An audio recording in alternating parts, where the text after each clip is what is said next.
So welcome to On to Wheels. So this was not supposed to be a snow ride, but had a bit of luck and we've got Millie's first off-road ride and snow ride mixed together. Good fun. It was the middle of May and this was not supposed to be a snow ride. I had just met Millie online and he was new to off-road riding. He asked to tag along the next time I went riding just so that he could get used to riding off-road and see what his off-road skills would be like. Daniel and I had been riding before and we decided to take Millie out to Warburton. Warburton has some fairly easy tracks which would be a good place for a first-time rider.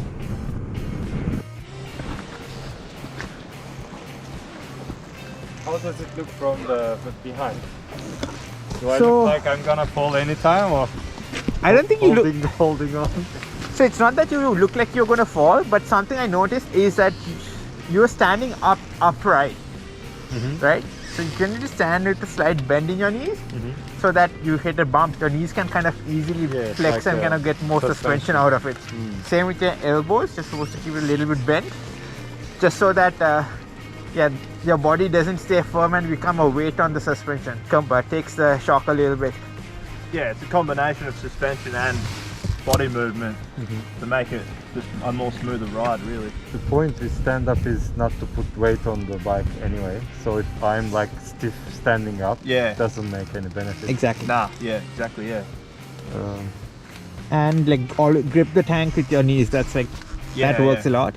You don't have to fully focus on that though, like especially on these open roads. You can have a pretty loose stance, but when it gets a bit more tricky, that's when you sort of grip on, hold the bike into close to you. And when it gets like lots of bumps and mud and a bit like, I see a section, let's say it's a bit that I have to be careful. Yeah. Then you try to be relaxed and then just keep it steady. So don't play. But I think, you'll notice the bike will do a lot that, like, you might look at it and think it's getting crazy, but your bike is gonna go over it no Probably drama. from outside it looks like it's nothing. Yeah. But for you it's like you are on the limit, but you are too far from it. Yeah. And also, like, when you're taking corners, right, try to lean forward a little bit. Yeah. Put weight on the front wheel so that it grips better. Yeah. So like the more weight on the front, right, it's going to turn better. And then once you get used to it, you'll be a throttle at the end. Then the rest of the tail will kind of spin out and get in line. But for now, just lean forward as you take corners. That's With that like tight corners, I felt the need that I have to sit down. Yeah, that's fine. that's fine. That's fine. Yeah. Like this entire stretch, I didn't stand up at all. I was just sitting the entire time. Yeah. That's what I thought you wouldn't need to. Yeah. I tend to stand up way more than most people, I think. Yeah, I noticed that. But I know, I just feel more comfortable like in that ready sort of attack position, kind of like But I noticed you ride with your like legs like quite straight. straight. Yeah. I don't know if that's just because I'm short or yeah.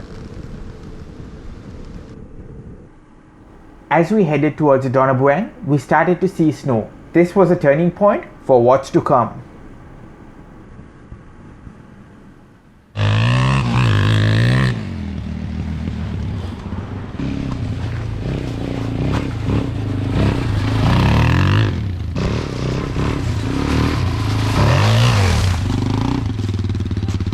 The best part is it's quite cushiony, so if you do tend to slip over, you'll just slant on. That's what I told him as well. Like, there's no way you can like break an arm here. Yeah.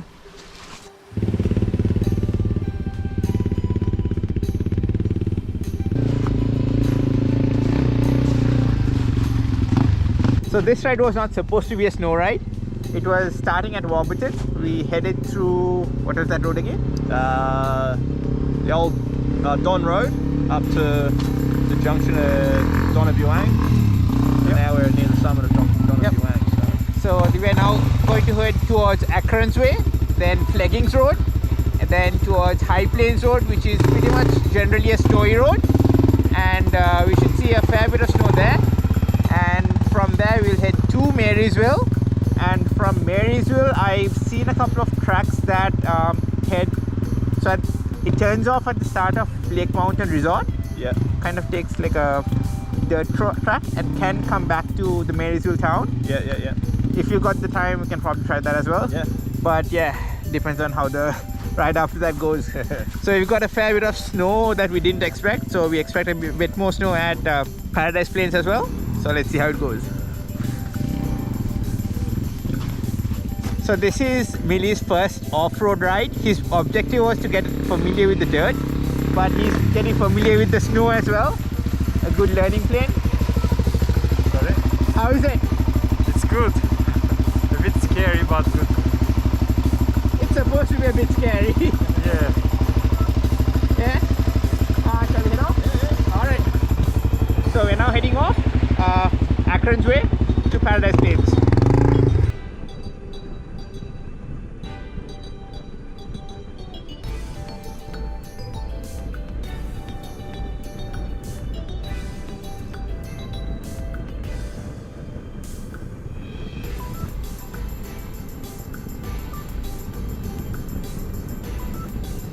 So this is Peglins Road, and so this is Peglins Road.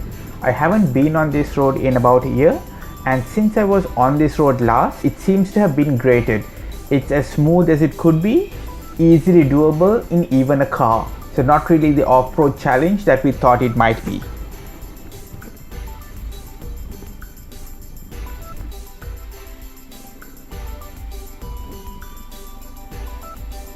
And once we hit Paradise Plains Road, we decided to try a few tracks. There's this small section of track that I had been on before, and I knew it was a bit challenging, but at the same time nothing too dangerous. And the fact that this was at a higher elevation meant that we would probably see a bit more snow than what we saw on Paradise Plains Road.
Hier ist ein krasses Leben, ich bin zufrieden. Also, Bälle.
Don't lock the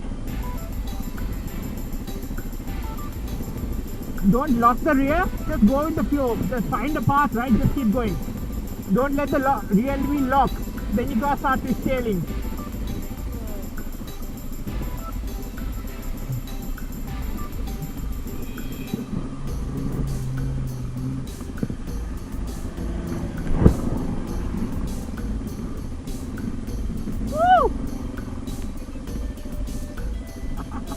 So this section's like, there's just a bit more rocks to it, so it's not as muddy.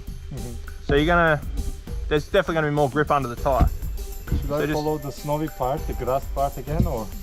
I think The rocks might have more grip. in the rocks will have more grip for sure. If you have enough speed, right, the rocks won't feel as bad. Do you want me? I'll go up and I might come back down. Yeah. And I'll just sort of show you, like, I go fast up hills, but the momentum pays off because you get over all the shit that you don't want to be really hitting, but your bike just handles it. Yeah. Because of the speed, the bike is actually lighter. Yeah, for sure, yeah. And that's the difference between the previous cliff, right? I didn't have as much momentum, so I got stuck. He had momentum, so he just kept going. So this one, I'm thinking I'm going to go in the middle rut and then pick the left lane and go the left lane all the way up around the bend at the top. It looks pretty clean, and from here it looks pretty clean. Yeah. When you change from middle to left, I think it's quite steep, that point. But Sometimes you can plan out a route, but the bike might decide to go somewhere else. yeah. Don't give up, just keep going on whatever the bike takes you. Yeah, just because you fall off your line, don't freak out about it. Just keep a steady throttle, and we'll see how we go.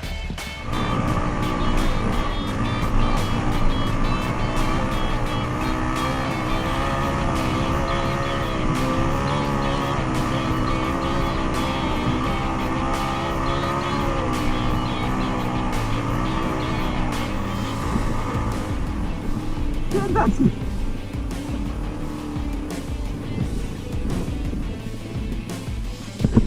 That's slippery as shit.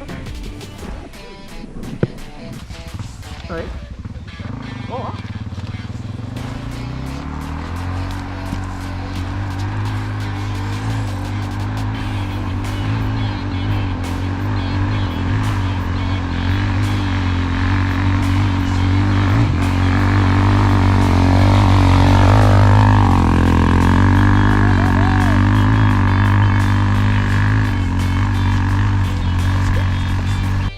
So Mini just went up the climb that he thought he couldn't do, and you thought you couldn't do it.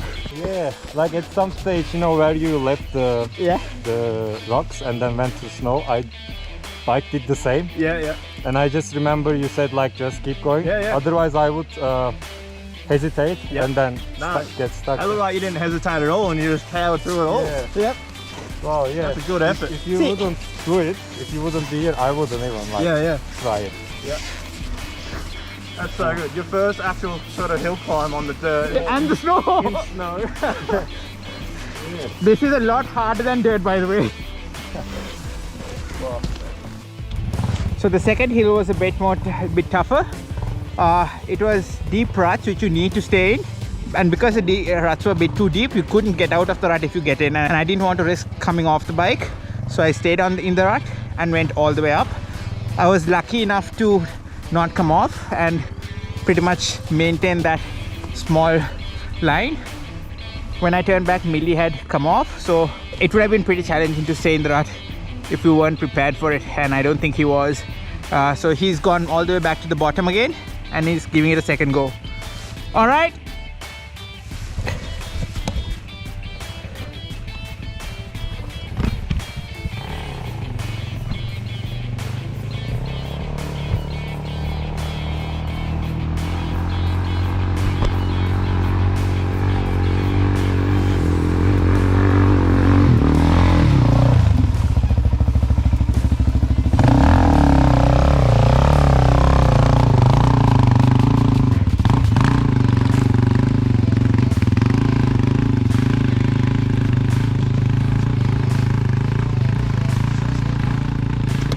He did it with no issues at all. Now I need to walk back up. That's something I really hate, walking up a hill. You don't realize how steep a hill is until you walk down and have to walk back up the hill. And some areas are covered in snow. That makes the walk a little bit more tricky, but it's quite an experience. I'm absolutely loving the snow. There might be snow out there, but I'm actually sweating inside my gear. It's so hot and tiring and exhausting. Funny as well, like everything looks a lot steeper until you're halfway on it. You know, this isn't actually that steep. Yeah, exactly. Sometimes you can experience steep that's Even still from steep here, when you're on it. I But can't believe I just came. yeah. Looking back at it, you're like, I didn't just get up that. Yeah. I'm definitely struggling because of the tires. Yeah. At points that I would think that, look, it's a couple of rocks I should grip.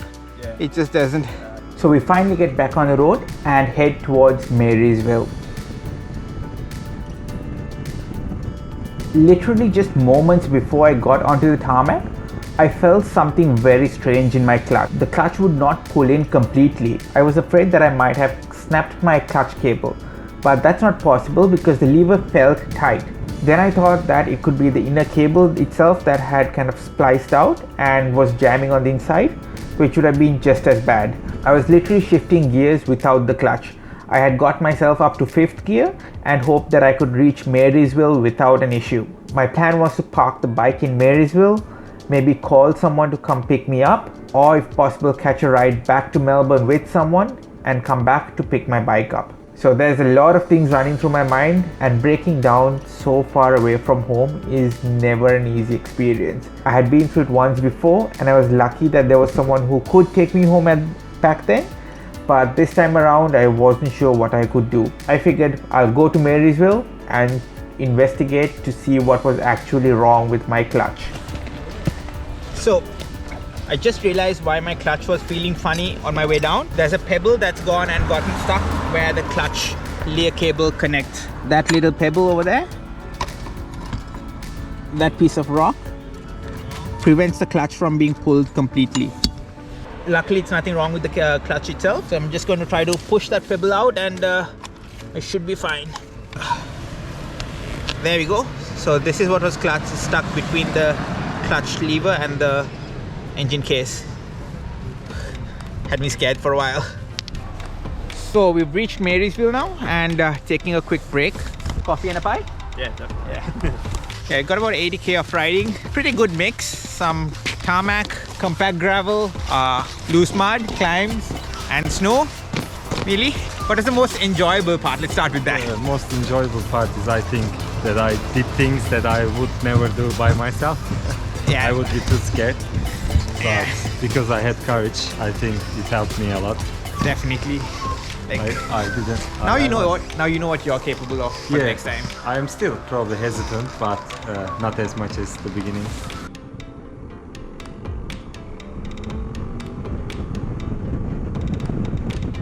We had our afternoon snack and decided to call it a day. So the weather forecast said that there was going to be some rain coming our way.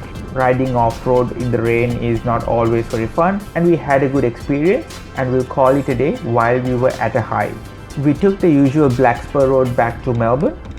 Luckily we didn't see too much traffic and it was a pretty uneventful ride back. Looking back at Millie's riding, he's definitely got potential. For a first time off-road rider, he was doing pretty well. His only challenge was the transition from a road bike to a dirt bike, because after all, on a road bike you don't expect to lose grip, and on a dirt bike you're always losing grip. So give him a couple of rides and he'll be keeping up with the faster riders in no time. With that, I'm going to call it a day. Thank you once again for watching this episode. I hope you enjoyed it, picked up some new tips, and at the same time, if you've got any additional tips or advice that you could give a new rider like Millie, please make sure to leave a comment. And to follow my adventure rides in the future, please make sure to subscribe to the channel. Thank you once again for watching. I'll see you next time.